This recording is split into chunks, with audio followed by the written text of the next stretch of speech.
Muy buenas, ¿qué tal? ¿Cómo estáis, Olga, Javier? Muchas Hola, gracias. Muy ¿qué bien. tal? Muy bien. Os he invitado hoy porque, primero, por ser referentes en el branding, evidentemente creo que podemos aprender muchísimo de vosotros y con vuestra experiencia también, pues trabajando con marcas muy reconocidas, pues creo que nos podéis aportar muchísimo al tema que estamos tratando durante esta serie, que es la cultura de marca.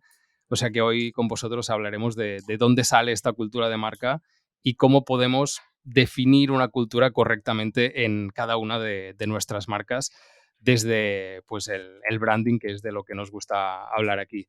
Primero os voy a pedir que os defináis un poco, que nos contáis quiénes sois y cada uno de vosotros en concreto qué rol tiene dentro de Comuniza. Vale. Yo soy, y esto es complicado, ¿no? Yo era diseñadora, ¿sí? Empecé estudiando diseño, luego pasé a temas de publicidad, pasé por temas de especialidad de tipografía o diseño editorial, y luego me pasé a un mundo más negocio, ¿no? A raíz de montar Comuniza con Javier, pues al final hay necesidades no cubiertas, ¿no? Cuando estudias diseño o publicidad que tienes que ir cubriendo.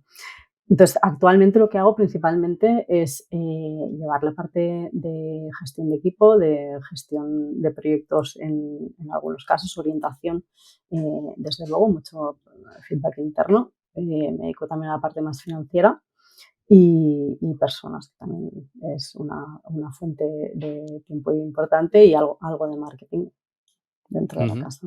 Yo soy Javier, la otra mitad de Comuniza con Olga en cuanto a la dirección y un poco soy como el agitador, ¿no? Para que todo se mueva, todo esté temblando todo el rato.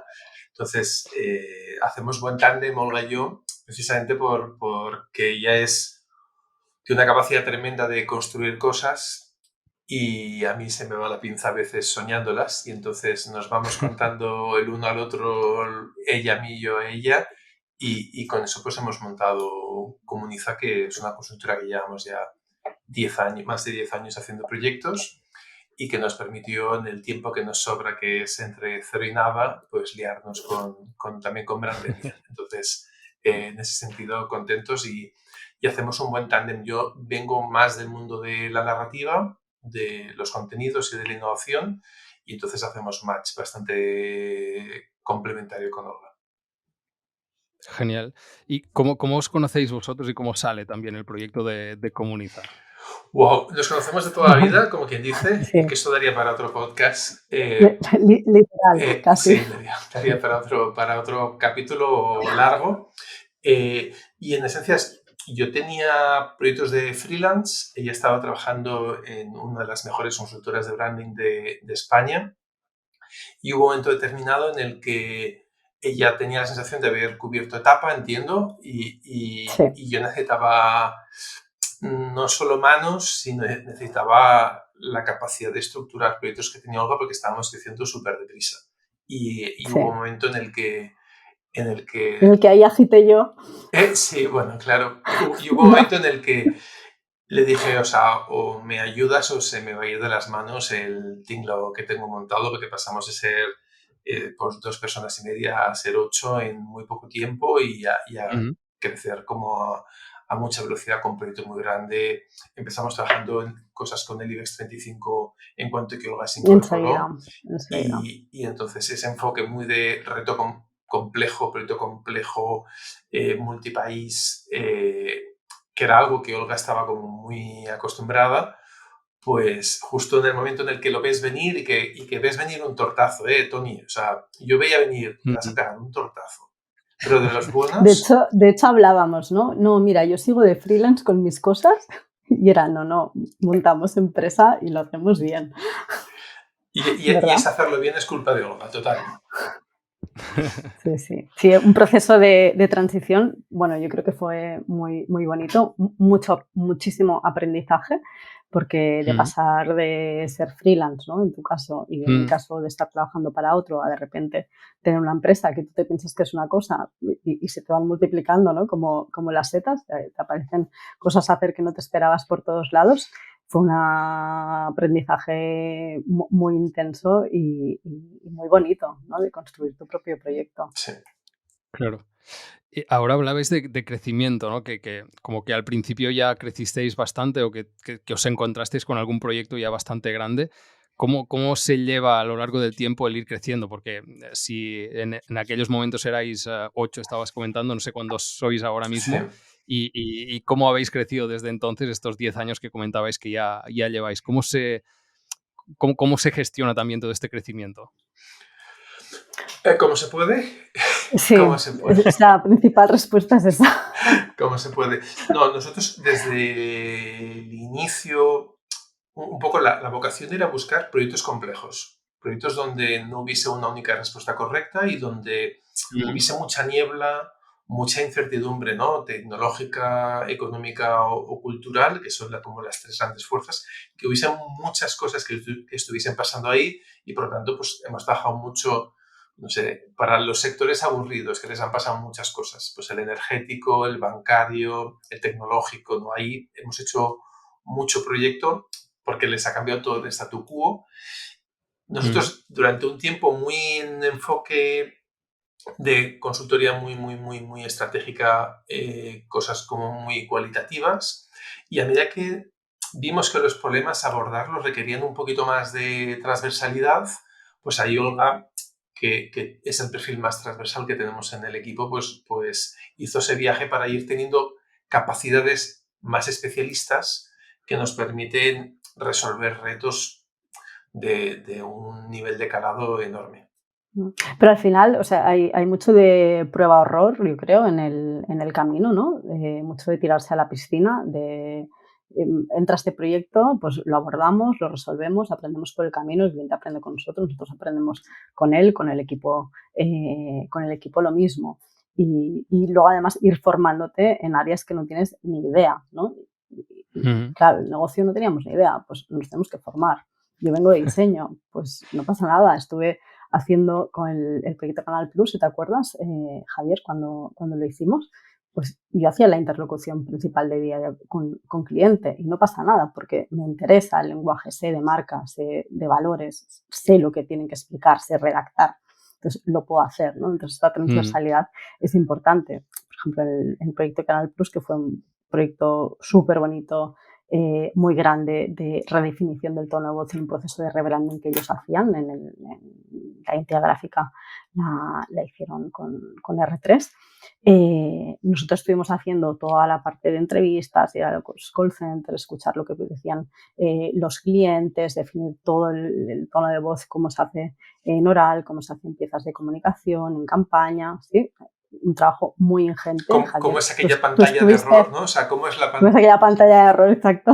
Claro. ¿Te acuerdas? Vivi. No, pues eso, que al final te jugabas toda la marca en cómo es la pantalla de error en un Barça Madrid que se cuelga el sistema.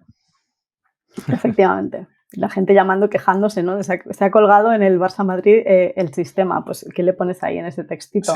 ¿No? ¿Y qué tiene que contestar la persona que está al otro lado en el call center? Y tú, Javier, Claro. estuviste haciendo como 25 reuniones o algo así de presentación del tono de voz a todos los proveedores, equipo interno dentro de la casa, sí, ¿verdad? sí, sí, Trabajo, el proyecto más grande que habíamos hecho hasta el momento, sí. en aquel entonces. Ganamos muchísimos premios, muchísimos, bueno, Ujú. no nosotros, sino todo el proyecto de rediseño que hicieron desde Canal Plus. Y bueno, veníamos de los Laus, ¿no? De celebrar el premio, felices, contentos, te levantas al día siguiente y Movistar anuncia que compra Canal Plus. Y ya ves lo que va a pasar, ¿no? Claro, Lo claro. hueles, ¿no? Lo que va a pasar con el proyecto. Bueno, Y estas cosas sí, pasan. sí, sí. Pero siempre buscando este tipo de reto complejo, de situación donde hay como mucha incertidumbre. En el caso del proyecto Canal Plus, evidentemente todo el detonante es una transformación de que la tele deja de ser la tele y es otra cosa, ¿no? Y ellos Ujú. fueron como una marca híbrida, estuvieron en una generación intermedia entre la tele convencional lineal de toda la vida y lo que ha venido luego de todas las teles un poco a medida, ¿no? Entonces ellos en ese ejercicio intermedio tenían muchas incertidumbres, muchas necesidades, y era acompañar en ese viaje. Y ahí es donde tradicionalmente nos hemos movido muy cómodos. A mí me gusta mucho, no me gusta nada el fútbol, pero me gusta mucho hablar de fútbol. Entonces, estas ciertas cosas inexplicables. Olga, en cambio, es no rotundo en los dos. O sea, no le gusta el fútbol y no le gusta hablar de fútbol. Pero habla Marcelo Bielsa, ¿no? Un entrenador como muy mítico, habla de que le gustaría, cuando alguien va a un entrenamiento suyo, no saber si un jugador es delantero o defensa, porque todo el mundo juega a fútbol total. Ese ejercicio muy Ujú, de que podamos rotar de posición, por ejemplo, Olga y yo, o que gente del equipo nuestro pueda ujú, rotar de posición y que no obligatoriamente alguien que solo es diseñador solo haga diseño, sino que haya un eclecticismo mucho más grande y que un poco como hizo el Barça de Guardiola, ¿no? Que el defensa mete goles porque desdobla ujú. al delantero. Ese ejercicio nos gusta mucho y constantemente está ahí, y nos parecía que era una riqueza muy grande para poder abordar un determinado tipo de proyecto, que es el que nos interesaba. ¿Qué es una marca para Comuniza? ¡Wow! Es siempre preguntas difíciles. Marca es lo que piensan de ti cuando sales de la habitación. Tiene que ver principalmente con percepciones. Nosotros, cuando trabajamos un proyecto de marca, que construimos marca, lo que hacemos es construir todos los detonantes para que tú tengas esa determinada percepción. Pero los detonantes es excusas, artefactos, cosas que hago para que tú luego te quedes con esa sensación, y tiene que ver con temas de identidad, tiene que ver con temas de narrativa, tiene que ver con temas de experiencia de cliente, pero lo más importante de una marca, y es una pura humildad, es que no es lo que le hacemos al cliente, es lo que vive y siente el cliente de nuestro cliente. ¿Y qué es la cultura de marca? La cultura de marca al final tiene que ver con cómo generamos pertenencia, ¿no? Cómo generamos una conexión, cómo generamos una identidad, Una manera de hacer, ¿no? sí, Ujú. entre las personas que están dentro de la organización o en el perímetro de la organización y las creencias que tiene la organización, porque cada vez tienen más. Sí, al final la cultura tiene que ver con cómo nos relacionamos, ¿no? Ujú. Entre nosotros y cuáles son un poco las reglas de juego que establecemos en determinados grupos, ¿no? Y este grupo puede ser un grupo de amigos, puede ser una familia, puede ser una sociedad porque estamos en una ciudad, o estamos en un país, o estamos en una manera de entender el mundo. Entonces, todos estos elementos que tenemos en común, que compartimos, y que hacen que veamos la vida, ¿no? O un ámbito concreto de una manera común.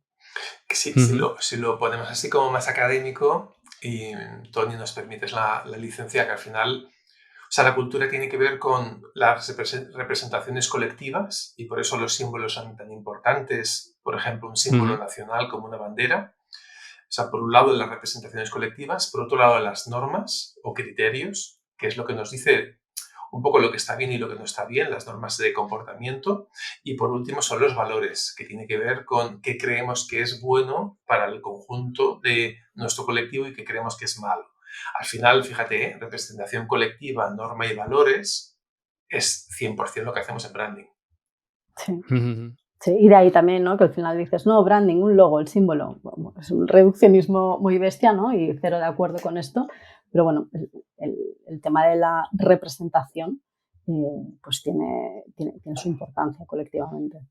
Total. O sea que para vosotros las partes principales, digamos, de la cultura serían estas, ¿no? Representación, normas y valores, Sí, que habéis sí, comentado. eso es, eso es. Entonces, la representación al final son los símbolos compartidos que tiene un determinado colectivo, ¿no? Y aquí, pues vuelvo, Ujú, funciona bien para territorios, para partidos políticos, para clubes de fútbol, y también y mucho ujú, para marcas, ¿no? Y al final, esta parte de representación colectiva tiene que ver con cómo las personas de ese colectivo piensan, sienten, actúan, ¿no? Y cómo vivimos esa pertenencia, ¿no? Yo creo que cada vez más, si te fijas, cada vez más marcas están haciendo una cosa que se llama activismo cultural, y es como ujú, transformamos el posicionamiento por algo mucho más profundo, que es tener una posición.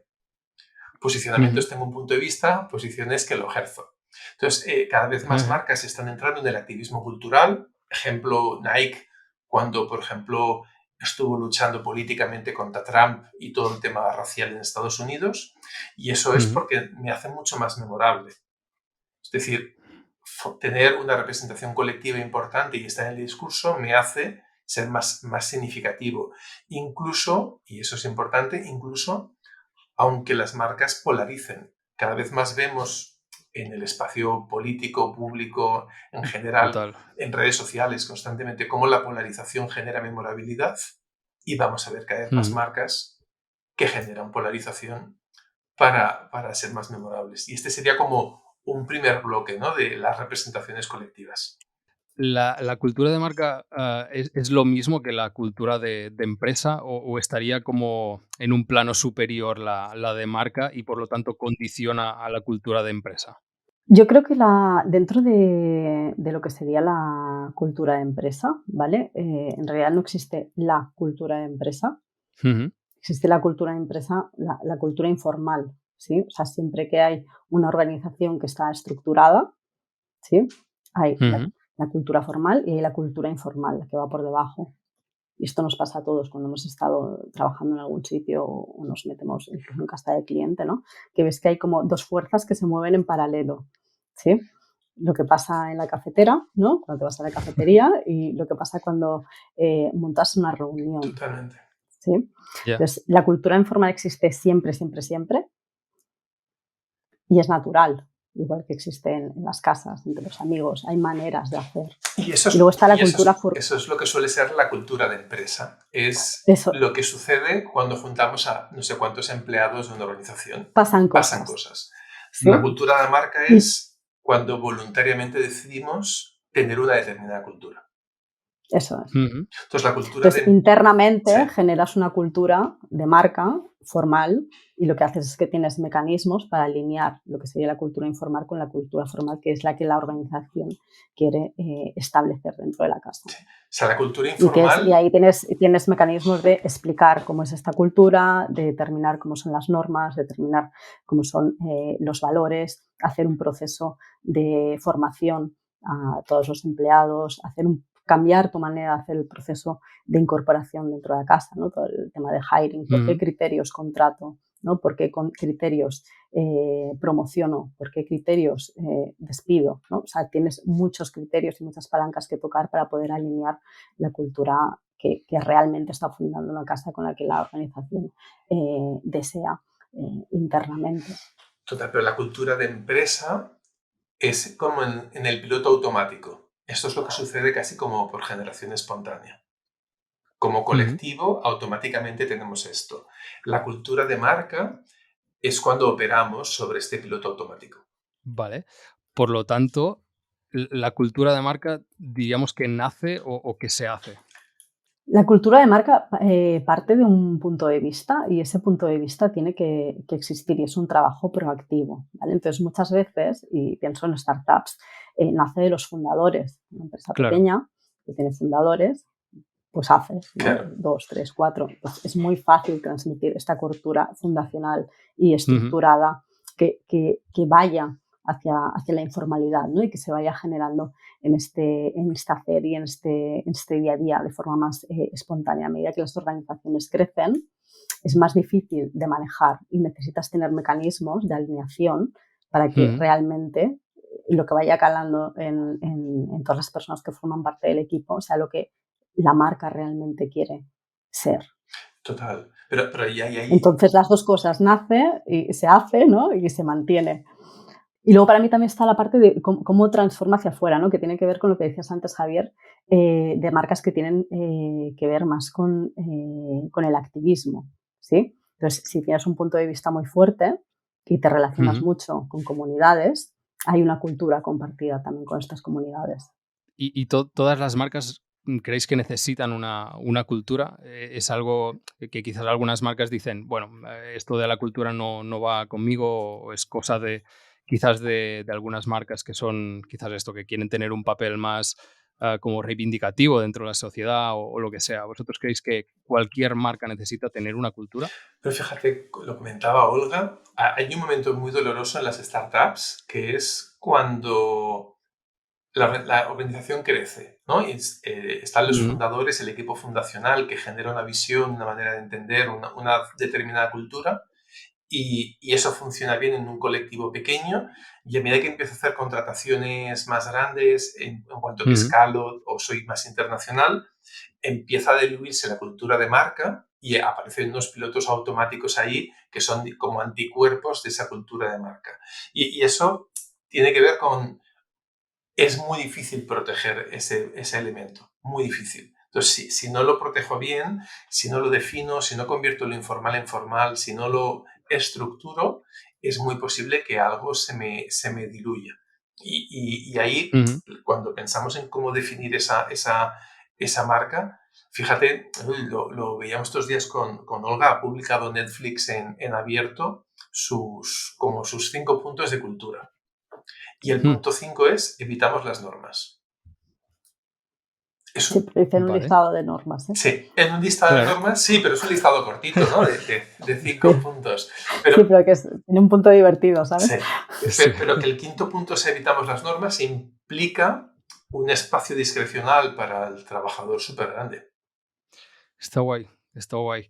Claro, me hace reflexionar un montón lo que comentabais, ¿eh? Porque, o sea, básicamente la cultura nos sirve a la hora de escalar y para mantener esta cultura que nosotros queremos como mantener o imponer de alguna forma. Pero si la queremos mantener, de alguna forma es que está cambiando por las propias dinámicas de estas personas nuevas que quizás han entrado. Entonces, ¿hasta qué punto cambiamos un poco la cultura para adaptarnos también a estas personas que han entrado?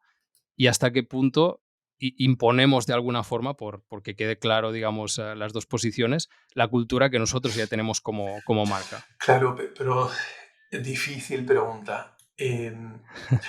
Al final, muchas veces es una cuestión de todo el diseño de incentivos, ¿no?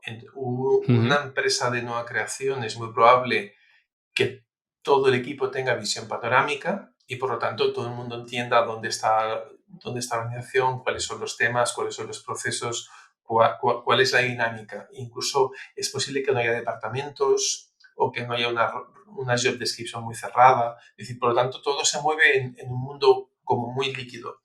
Cuando eso se empieza a cristalizar, aparece una política de incentivos totalmente distinta. O sea, cada uno de los trabajadores de esa empresa tiene unas prioridades, unos incentivos que le mueven distintos.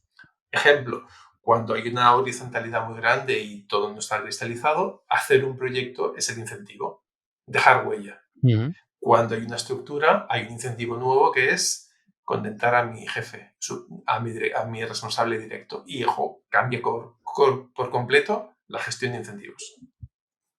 ujú. Entonces, la gestión de incentivos tiene que ver con cómo es la cultura y a mí me parece que es crucial en ese ejercicio que cristalicemos cosas que están intangibles y que pasemos de lo informal a lo formal y que en esa cristalización, en ese elemento, la marca se dote realmente de una cultura, es decir, de una representación colectiva, de unas normas y unos valores que nos ayuden un poco a generar como una manera de hacer que solo sea nuestra. Por concretar más aún, ¿cómo trabajáis en Comuniza la cultura de marca de las empresas? O sea, ¿cómo construís cómo formalizáis toda esta cultura? Al final, para poder construir la cultura de marca, lo que hacemos, mm, como casi siempre, ¿no? Es entender muy bien cuál es la situación del cliente. Y en este caso, claro, más a lo bestia todavía, ¿no? Porque no es que digas, mira, estoy haciendo la marca hacia afuera, ¿no? Y necesito estudiar el mercado y ver qué está pasando. No, es que estás hablando de algo que afecta realmente a toda la organización, a cada persona, ¿no? Que Ujú, está ahí dentro de la organización. Entonces, hay que hacer muy buena fase inicial de análisis de ver qué es lo que está pasando, qué es lo que quieren conseguir con este asentamiento de cultura, porque normalmente es que hay una inquietud detrás y esa es la inquietud que hay que claro. resolver. Entonces hay que dar bien con el porqué, ¿no? de activar este proyecto, involucrar mucho al equipo interno, no solo de personas, sino también poder hacer pues, encuestas, entrevistas, talleres internamente dentro de la casa para poder después construir lo que son ya más pues, los valores, la misión, la visión, cuáles son un poco como el decálogo de cómo nos tenemos que comportar e ir bajándolo a lo que le duela a la empresa en ese momento. Sí, tiene, pues, en función del caso, ¿no? Poder aterrizarlo a algo como más concreto. En todo caso, o sea, no hay un... No hay una receta Sí, no hay cerrada, una eso receta seguro. porque cada problema requiere como una solución muy específica. Entonces, al final Claro. trabajamos cosas como muy parecidas a los ejercicios de design thinking, ¿no? De primero hacemos una Ujú. exploración de entender profundamente el problema. A partir de esa exploración definimos un poco una situación de lugar con qué decisiones estratégicas tiene que tomar la organización, por lo tanto, a qué elementos le va a apostar mucho y cuáles renuncia. Y sobre esa situación, pues ya es la primera definición, ¿no? Y es, oye, ¿qué creencias, qué valores, qué compromisos me quiero vincular? Y sobre ese elemento, cómo se despliega en el conjunto de la organización. Nosotros siempre decimos que una marca es la suma de propósito, procesos, personas y productos, y por lo tanto Ujú. tengo que definir muy claramente dos de los cuatro indicadores, que serían cómo quiero que sean las personas si este es mi propósito. Sobre ese primer bloque ya desplegaré luego a todos los procesos y a todos los productos. ¿Y qué ejercicios hacéis como para acabar encontrando estos elementos que queréis como formalizar para la cultura? Hablabais de quizás algunos workshops o ejercicios similares, pero como para entender más concretamente incluso el dónde hay que rascar para acabar encontrando estos elementos, ¿cómo lo hacéis en este caso? Sí, para nosotros es fundamental la parte de la participación, ¿vale? Por Vale. eso te decía el tema de los talleres. O sea, no Ujú, es una cosa, evidentemente se inicia cultura, ¿no? Se hace de arriba abajo, pero es importante que haya ujú. un discurso de abajo arriba también, ¿no? Y que Claro. los empleados realmente participen, que puedan explicar su punto de vista, que se entienda por qué las cosas se están haciendo de una manera o de otra, y que ese proceso, además de participación, no solo sirva para que participen y digan la suya, sino que es un proceso también de alineación para ir Ujú. llevándolos hacia un momento de encuentro, ¿no? Entre lo que se desea, ¿no? Y lo que está sucediendo, que pueda darse ese momento de encuentro a lo largo del tiempo. Entonces, esta parte inicial es importante y luego es importante también que podamos ir haciendo comunicación y formación dentro de la casa y que lo puedan seguir haciendo ellos de forma autónoma, desde luego. Aquí es lo que dice Olga, tiene mucha complejidad porque al final cuando una organización tiene 20 o 30.000 empleados, como son algunas de las que trabajamos, no es tan Claro. sencillo abrir un proceso de participación, ¿no? Y cuando, por Sí, sí. ejemplo, hablamos del concepto de participación, también hay que describirlo. Nosotros tenemos varios tipos de metodologías para abordar este tipo de participación y, por poner dos ejemplos, no es lo mismo hacer un taller, por ejemplo, de exploración, donde lo que estoy buscando son principalmente futuros imposibles, a cosas que no tengo en la organización, que sería para un determinado tipo de proyecto viene muy bien, o hacer un proyecto, por ejemplo, de exploración, o sea, de cultura, de consenso, ¿no? Donde hago un taller de co-creación para definir consensos y puntos en común. En función un poco del proyecto hacemos uno u otro, pero normalmente en proyectos de cultura de marca estamos trabajando principalmente los de consenso. Ujú.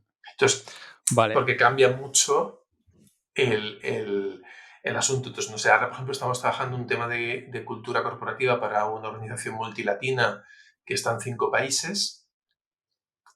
La gente que decide, los propietarios, que son los que normalmente fijan la cultura, ya tienen claro más o menos la foto grande, el detalle no.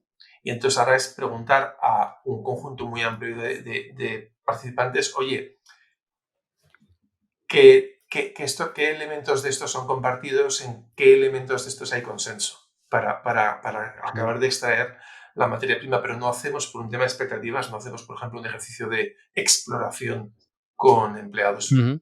porque muchas veces es muy complejo.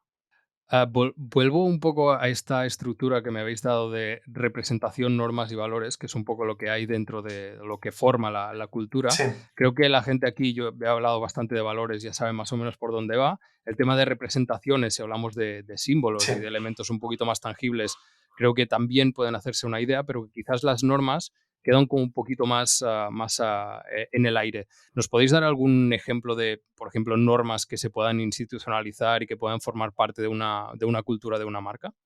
Sí. Sí, al final, o sea, las normas estamos más acostumbrados de lo que de lo que nos pensamos, ¿no? A ellas, porque siempre que vamos por la vida estamos siguiendo normas, Sí, sí. aunque nos parezca que no, Sí. ¿sí? Algo tan sencillo como te cruzas con alguien, bueno, pues le cedes el paso, ¿no? Es Mm, una norma no escrita que está ahí. Entonces, este tipo de normas existen, ya sean explícitas, ¿no? Pues las leyes, pues son un mm, artículo que dice o un reglamento que dice que tienes que, no, pues no hay que pegar a nadie, ¿no? Pues esto lo aprendes mm, en el cole, ¿no? Y se supone que lo tienes que saber el resto de tus días. Hay una ley ahí, ¿no? Y luego, pues las implícitas, lo que decía, pues deja pasar, ¿no? A alguien o mm, cede el paso. Pues, son este tipo de normas. Y luego hay como reglas de juego que son más específicas de cada compañía. Por ejemplo, cuando trabajamos para la UOC, ¿no? La Universidad mm, Abierta de Cataluña, ellos tienen el concepto de abierta. Pues, ¿qué significa? Pues significa abierta. Entonces, ¿cómo tengo que trabajar en diferentes ámbitos? Pues tengo que abrirme hacia afuera, tengo que ver cómo abro contenido, tengo que decir qué tipo de software uso, ¿no? Pues mm, ellos tendían a usar software abierto, entonces esta eje principal que tienen, pues cómo lo pueden declinar en su día a día y les genera una manera de hacer. Y luego, yo qué sé, organizativamente, ¿cómo te organizas? ¿Te organizas por departamentos? ¿Te organizas por proyectos? ¿Te organizas por squads? ¿No? En el caso de las tecnológicas, como por ejemplo en Netflix. Entonces, ¿qué nivel de autonomía tienen estos departamentos o para generar estos proyectos o estos equipos de trabajo que son determinados para conseguir algo, ¿no? Pues hay unas normas de cómo se funciona dentro de la casa para conseguir mm. avanzar y así con todo. Y es importante totalmente de acuerdo, que haya una cierta causalidad, que no casualidad, ¿no? Y decía Olga, por ejemplo, no sé, volviendo a Netflix, porque publicó el otro día su cultura y nos pareció como muy interesante. Estuvimos viendo, claro, si ellos se organizan en squads, es porque el punto uno de su cultura corporativa es que alientan a las personas a trabajar y a tomar decisiones de manera independiente. Y ese es el punto Claro. uno. Entonces, la consecuencia de eso es que no hay departamentos de Mm, empresa y que trabajo como por comandos militares, donde tengo un claro, claro. multiespecialista para cada una de esas cosas, ¿no? Y en función de lo que necesito, casi como en el equipo A, que tengo pues uno Mm, de radio de telecomunicaciones, uno de movilidad, uno de fuerza y uno no sé qué, tengo todos los especialistas en un equipo. Así es como se organizan, por ejemplo, empresas como mm. Netflix, porque su regla es alentamos a todas las personas a que trabajen y tomen decisiones con independencia. Otra cosa es cómo lo alinean esto, ¿no? Con los objetivos corporativos, porque hay mecanismos de alineación, pero una vez está claro qué objetivo se va a atacar, pues es que el equipo dé lo mejor de sí para encontrar la respuesta.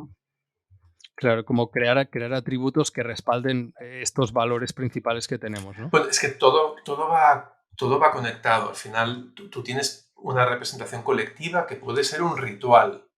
Y los rituales son muy importantes, ¿no? Es como Mm, en deporte, en marcas, todas las organizaciones, o sea, pues no sé, cuando vamos mucho a Latinoamérica o yo, no sé, en Colombia es precioso como cuando es el cumpleaños de alguien, tiene todo de mm. globos su puesto de trabajo Sí, durante toda una sí, sí, semana. sí. Eso es un ritual.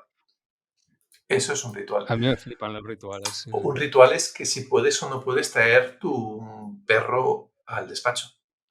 Mm, Entonces, ese tipo de ritual es una representación colectiva que me permite saber si estoy o no estoy en un sitio, pero, que es lo que decía Olga, todas las organizaciones, todas las marcas tienen normas. Ejemplo, Patagonia es, oye, yo creo que el planeta es suficientemente importante como para que solo te compres la chaqueta una vez. Por lo tanto, voy a hacer una chaqueta que te dure toda tu vida. Ujú. Porque si dices una chaqueta que te dure poco, es un desastre, estoy traicionándome a mí. Entonces, la parte de prefiero que no te compres esta chaqueta en Black Friday tiene que ver con no quiero advenedizos. Esto no es Tinder. Comprarse una chaqueta de Patagonia es un matrimonio. Te estás casando Ujú. conmigo para siempre. Tú, Tony, que te has comprado una chaqueta de Patagonia, es para toda la vida. Y eso tiene que ver con Claro. normas, porque significa que el flirteo, el descuento, la promo, la compra impulso son el antítesis de lo que Ujú. piensa Patagonia, y por eso en el momento de Black Friday cierran su e-commerce. Ujú. Claro, y entiendo que durante este proceso muchos de los rituales o de las normas sois vosotros también, desde el punto de vista creativo, que les decís: "Oye, creemos que esto debería ser así, Claro, que ahora mismo no lo es", ¿no? claro. ¿Encontráis aquí mucha resistencia por parte de las No, empresas? yo creo que cuando las empresas ven la magia y la rotundidad de estos atributos, se abocan allí a muerte. Piensa que los productos y servicios son indistinguibles. Distinguir no sé, un coche de otro coche, un macarrón de otro macarrón, un móvil de un móvil es muy difícil. Lo que distingue Mm, un producto de otro producto es la marca. Y cuando ven la capacidad de generar esa cultura y llevar más allá su marca y convertirse en un activista cultural, mm, las marcas grandes y pequeñas se ponen ahí. Aquí en Barcelona, que es como una marca que se mueve mucho, que es la de Vicio, que bueno, se mueve en Barcelona y en más mm, sitios. Vicios, lo de menos es la hamburguesa, es una marca principalmente cultural, es un activista cultural y han ujú. entendido que ahí hay un movimiento y un espacio para hacer cosas tremendo. Totalmente, sí, sí. Además, cuando aquí estuvimos hablando con Sí, Bertus, estuvimos hablando de su acción de la lona en Madrid, etcétera, efectivamente. con Goico, y él decía que estaba en un bar de Gracia, creo que Sí, era, y que escuchaba como los de al lado estaban hablando de esto, eso ¿no? Y era es. Claro, como, hemos entrado en claro. la En la cultura, no cultura. somos discusión Sí, a nivel de sociedad y por lo tanto tenemos nuestra parte y eso es lo que queríamos, ¿no? Formar parte de esto. sí, total, Sí, total. total. Ese es el desafío y al final empresas pequeñas o empresas grandes tienen cultura. En empresas pequeñas, porque ya decía Olga, que queda camuflado en la cultura personal del equipo fundador. Entonces, Ujú, el equipo fundador suele tener, no sé, tú, Tony, ¿no? Que has montado tu negocio. Pues todos los fundadores tienen filias y fobias, manías, claro. ¿no? Y eso es lo que le genera, es lo que construye marca.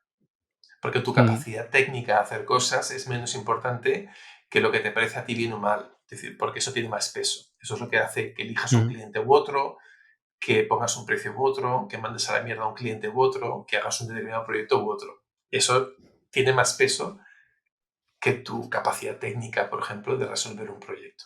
Entonces, eso, Ujú. a medida que te haces grande, hay que inyectarlo a la organización porque si no se diluye. ¿Y dónde recogemos todo esto que es tan intangible, estas normas, sobre todo? Ya os digo, la parte quizás de valores, pues la gente entiende que puede estar dentro del brand book, la parte visual también. ¿Esto también lo metemos dentro del brand book en este caso? Claro, Brand Book debería ser Definamos que definamos Brand Book, sí. Claro, nosotros conceptualizamos los manuales de marca o los Brand Books no como un elemento cerrado, ¿no? Que haces el proyecto, lo colocas ahí, lo cierras, lo encuadernas, ¿no? Y ya Ujú, está, porque eso es hacer un trabajo retrospectivo, ¿no? Pues he hecho mi presentación corporativa, mis tarjetas, los vehículos, lo que sea, y los vuelco ahí. Pero claro, eso ya pasó, ¿no? Es taxidermia, o sea, es el pasado. Mañana tendré que hacer otra cosa, entonces, ¿cómo voy a hacer esa otra cosa? Entonces, hay que pensar las marcas como algo más abierto, ¿sí? Que no sea cómo ujú, vuelvo a hacer lo que ya he hecho, que bueno, para esto está el arte final, ya no hace falta ir ahí con la regla, ¿no? Midiendo tamaños de letra y demás, sino tengo un arte final, lo abro, le vuelvo a dar a imprimir y ya está. O lo cuelgo en abierto, en digital, ¿no?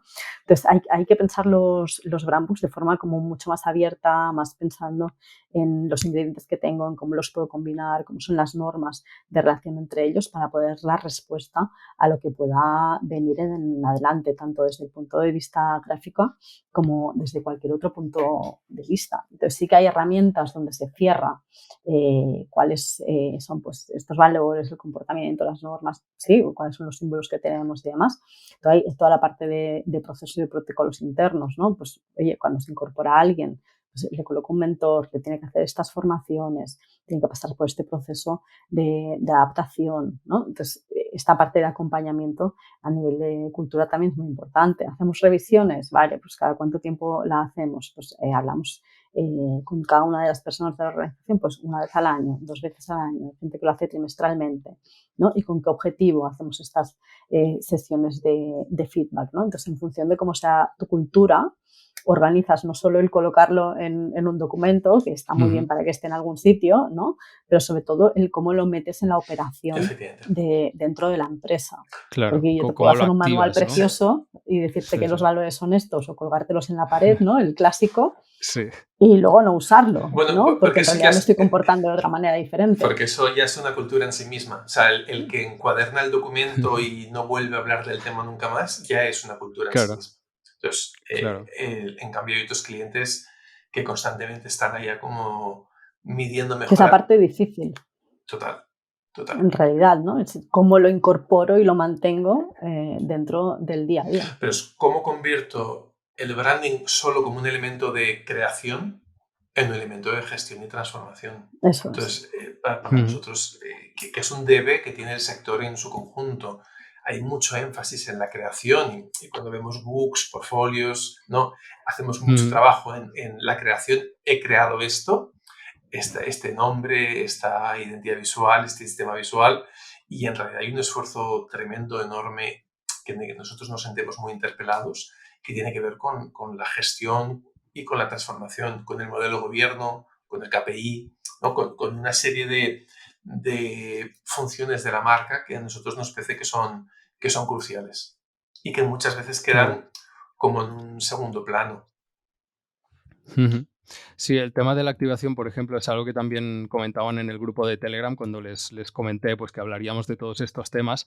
En este caso, Xavier Blesa comentaba, claro, cómo se transmite la cultura de marca. Una vez ya la tenemos bien redactada o establecida, tal, esto cómo se transmite de generación en generación, como diríamos, ¿no? Esta gente que va entrando o estas personas que ya están dentro, que de repente tienes el ok, ¿no? De dirección de tenemos ya la cultura, esto cómo lo traspasamos Claro. a los trabajadores y luego a los que vendrán también. Claro, nosotros nos sentimos muy vinculados a la palabra consultor, que tiene que ver con Mm, que nos hacen consultas, ¿no? Y en ese ejercicio tenemos clientes que llevamos 2, 3, 4 años con reuniones semanales, mm, donde nos consultan temas que a veces son muy complejos. Entonces yo ahora, de hecho, después de acabar el podcast, pues tengo una reunión para analizar con una empresa con la que trabajamos que les ha bajado el brand power. Oye, pues ¿por qué ha bajado? ¿Qué sucede? ¿Qué competidores han entrado? ¿Qué podemos hacer? ¿Cómo podemos corregir este tema para que la próxima medición el brand power no baje? Y eso es algo que hacemos constantemente y no nos llaman porque me ha bajado el brand power. Es una reunión que tenemos casi semanal. Entonces, claro. ese ejercicio es como voy moviendo una organización. En una organización muy grande, que es como un transatlántico, mantener el rumbo es muy difícil porque, vuelvo, hay mucha gestión de incentivos diversos. La gente tiene su propia agenda y sus propias necesidades y no siempre convergen con la marca. Y en una Claro. organización no tan grande, donde el equipo fundacional ya no marca la diferencia, o eso lo tienes claro o se te diluye. Que es un poco cuando hablamos de no, ya no son lo que era, se ha traicionado. Ahí es porque la inercia se ha comido la marca. Ujú. Vale. Claro, o sea, es un ejercicio de constancia básicamente y de irlo haciendo con el tiempo, no simplemente ahora lo hacemos y tal, sino que hay que irlo regulando y hay que ir viendo qué acciones tomar al Es respecto. que es más un tratamiento Sí. que no una inyección, ¿no? O sea, nos pensamos Claro, que el branding es lo bueno, que nos sí, sí, hicieron sí. con el COVID, de ponernos la vacuna, quizá Sí, 2 ¿no? o 3 dosis, y tiene que ver más con un tratamiento a largo plazo, es más fisioterapia. Me encanta, me encanta. Pues ya para ir cerrando y dejaros libres también para esta reunión que tenéis, no sé si queréis comentar algo como para cerrar, algo que nos haya quedado y que os parezca como muy relevante del cómo se crea o cómo se traspasa también esta cultura de marca. A mí me parece, ¿no? Y por recalcarlo y pues nunca tardaría, o sea, me parece que es crucial, es cómo integramos la cultura de marca, eso que colocamos en los proyectos, ¿no? La plataforma de marca, la visión, los valores, el propósito, sea en el formato que sea, porque hay mucha heterogeneidad ahí, pero en realidad estamos trabajando, ¿no? En qué cree la marca, cuál es el punto de vista, cuál es la posición de la marca, que eso Ujú, lo bajemos a qué comportamientos, qué políticas y qué prácticas tiene la organización, qué hace la organización, ¿no? Entonces, al final, en esa ecuación que siempre decimos de que branding es propósito, personas, productos y procesos, que ataquemos ahí en todos los frentes, que estemos en desplegándolo en todo, en el proceso de contratación, en la evaluación de desempeño, en cada una de las cosas que hace la organización en su toma de decisiones, en cómo es el producto y servicio, en qué relación tienen con los proveedores y que eso lo despleguemos para convertir a las organizaciones en marcas. Y lo vimos en pandemia, yo creo, ¿no? Vimos grandes empresas que tenían pequeñas marcas porque no ujú, tenían nada que decir cuando pasamos de un ya, mundo de transacciones a un mundo de relaciones, ¿no? ujú, Está cerrado todo, todo está bloqueado y grandes empresas que no tenían marca, tenían solo una política transaccional. Y luego vimos sí, empresas sí. pequeñas que tenían grandes marcas con una claridad rotunda de quién soy, qué posición Ujú. tengo en el mundo, incluso y aunque la pandemia lo pare todo. Total, total. Me parece redondo y esta parte de más relaciones y no tanto transacciones simplemente me parece fundamental y sobre todo para entender lo que es una marca, el poder de esto y como dices, en momentos de crisis, en este caso como fue el COVID, cómo puede pues aguantar realmente a las empresas. Total. O sea que, Olga y Javier, muchísimas gracias de verdad por este ratito. Un súper placer teneros por aquí. Dejaremos enlaces a comuniza.com y a vuestras redes sociales también en las notas del programa. Y nada más, seguimos en contacto. Perfecto. Gracias a ti, Tony. Gracias, Tony.